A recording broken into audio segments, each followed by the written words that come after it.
Hi everybody, welcome back to my channel Why Arise. Thank you once again for finding the time to join me and to for liking my videos, sharing, and also for subscribing to my videos. Thank you so much. My last video that I made on the Abutria Bravo series, I believe it was on that, I talked about how important it is for, or as a young person, to have a plan, especially when it comes to financial planning, right? As a young person, you need to budget yourself basically, um, and especially when you have a job, and you also need to have a dream or purpose or a vision in your life. Those things, when you have them set, it helps you map out, so to speak, your life, and to also give you a sense of direction, because let's say you're working a job that pays you $8 an hour, right? And you want to own a home one day, because you have that dream of owning a home, and you have that vision of the kind of house you want. You know how much money, or you plan for how much money you want to put away to make that dream, make that dream come to life, or make that vision come to life. So it's always very important for, and as a young person, to think about your future and being financially independent. And this topic is very important, being financially independent, because the traditional way that we've been taught as a Ghanaian, I have to say, is that when you're growing up, the expectation is that you go to school, and after you're done your schooling, meaning your university or your college or whatever, you have your diploma, your degree, your master's, then you get a job too. And then the job will fetch you money, so to speak, right? Like your job is going to be your source of living.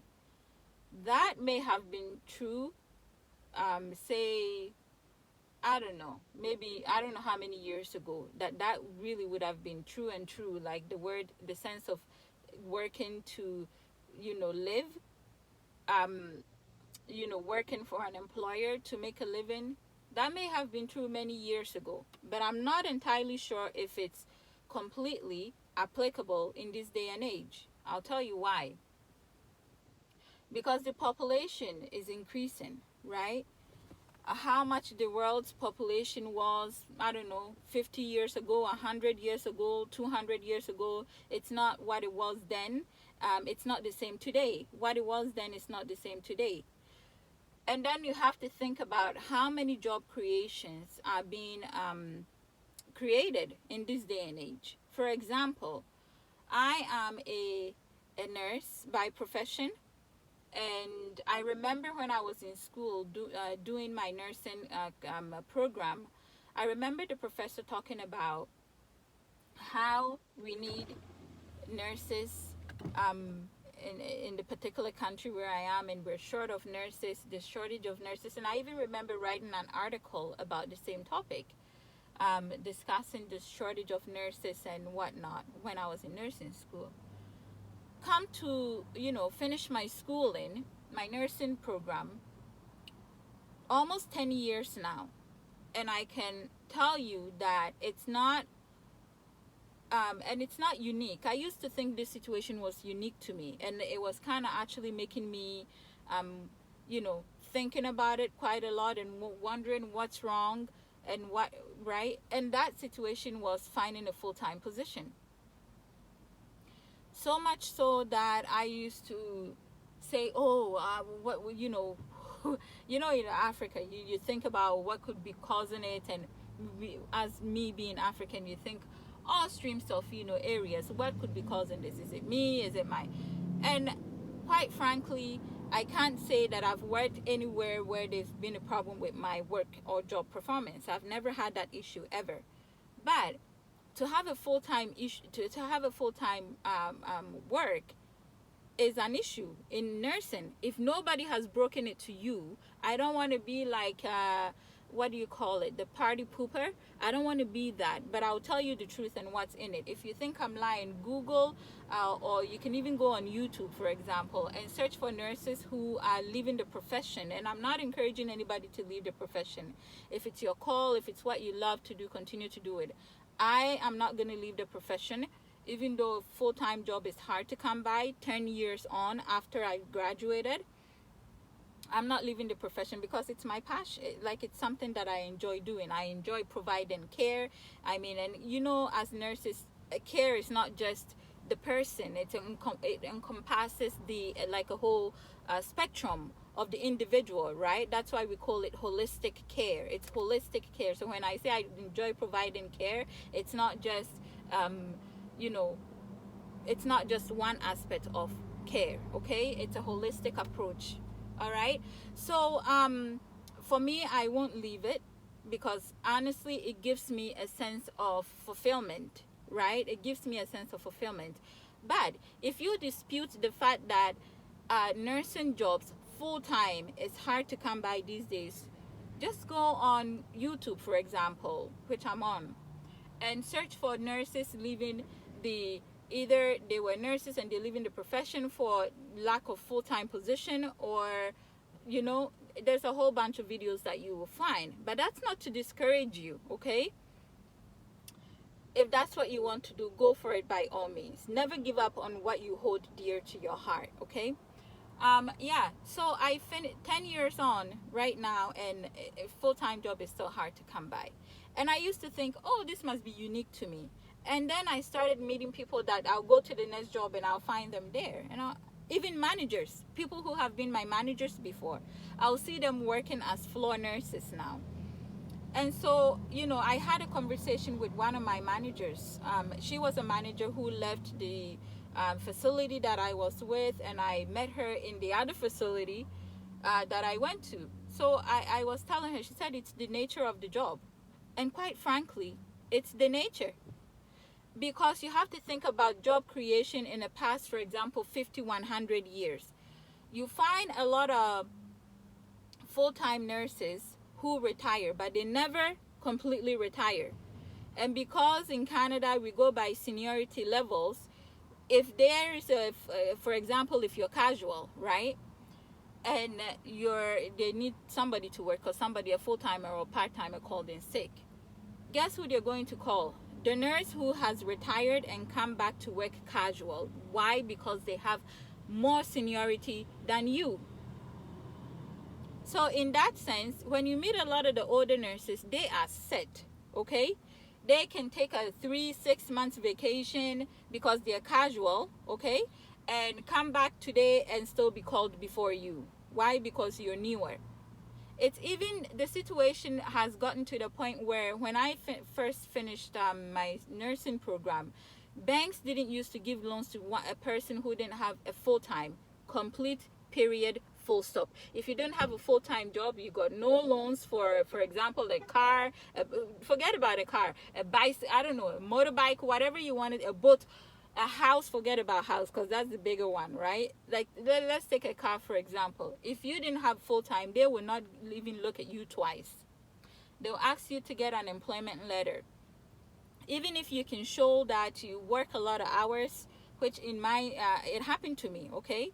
So I worked hours at a hospital. I had enough hours. I actually had 2 jobs because you don't have full-time, so you have to do 2 jobs, which is very common in this nursing practice. You meet a lot of nurses who work 1, 2, or even 3 jobs. Why? Because you can't find full-time in one place, so you have to do multiple jobs in order to sustain your living. Or if you have a purpose in life, like you want to buy a house, for example, you have to work multiple jobs. And even at that, when I first finished, that wasn't enough. It wasn't enough because the banks, after they look at your income or whatever, they'll ask you for a job letter. And when you get the job letter, it will say your position is a casual or a part-timer with so and so many hours, like 80 hours every 3 weeks, okay? It doesn't matter that you were picking up extra shifts and you were doing all that extra stuff. It didn't matter. What they wanted was the security. And the security says you are a casual or a part-timer with 80 hours every 3 weeks. So they look at that and they turn me away. And they've done it to many people. Like I said, I used to think this situation was unique to me. Not anymore, because I've met countless amount of nurses who are doing multiple jobs or are bouncing from job to job because they're looking for that part-time position or full-time position. So that was how it was before. Now you have some banks here in Canada that are considering, because I think it's finally gotten to their attention that there is no job creation. Okay, you build a new hospital, but guess what? Somebody has been in that old hospital for 10 years waiting for that full-time position. So you coming out of school in 6 months or in 1 year or 2 years, or even, come on, you can be 5-10 years into this and you still will not have a full-time position. Okay. And I think some has to do with some other things not related to your job performance, but that's another topic too. But you can be like in that position and not have a full-time job. But luckily, the banks have caught up with the situation of this nursing field, that some banks will give you loan or will give you a loan if you have 2 jobs. If you have, for example, 2 part-time or a part-time and a casual, they will consider you now. But when I finished, I want to say as far back as 2018, it wasn't even like that. And that was just a few years ago, right? It wasn't like that. So as a young person, you really need to plan for, the reality of there. Last time there was a documentary many years ago about, on one of the popular networks here in Canada, a news channel, that talked about how a lot of graduates were going back to school to further upgrade themselves. And some of the interviews, the people they were interviewing were saying that they cannot secure a job after they finish their degrees or their masters or whatever. They can't get a job. So some of them ended up working in a coffee shop. And this was on a very popular network. I want to say it, but I don't know if I'm allowed. I don't think there's anything wrong in saying it. Okay, whatever. It was on CBC, okay? And this was a few years ago. And I remember one young lady that they were speaking to, who had her degree. I can't remember what program she worked in. And she couldn't find a job in her area of the program. So she was working in a coffee shop. And a lot of them thought about going back to school. But the thing is, you can go back to school and still not have a full-time position. So the question becomes, how do you plan for your life in this type of environment, in this type of situation? And my best answer to you is to be very meticulous and purposeful in how you spend your money. Investing is key.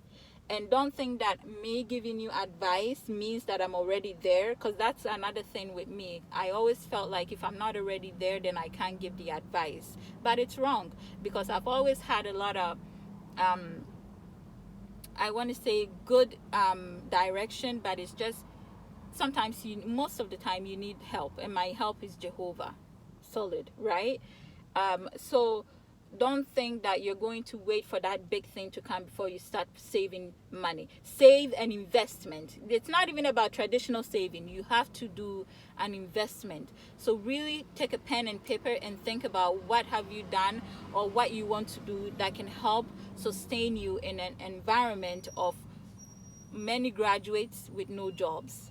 Okay? And because that's the reality. If nobody is willing to say it, I've said it. Thank you for joining me. A food for thought. Think about it, and hopefully that helps. Thank you. Bye-bye.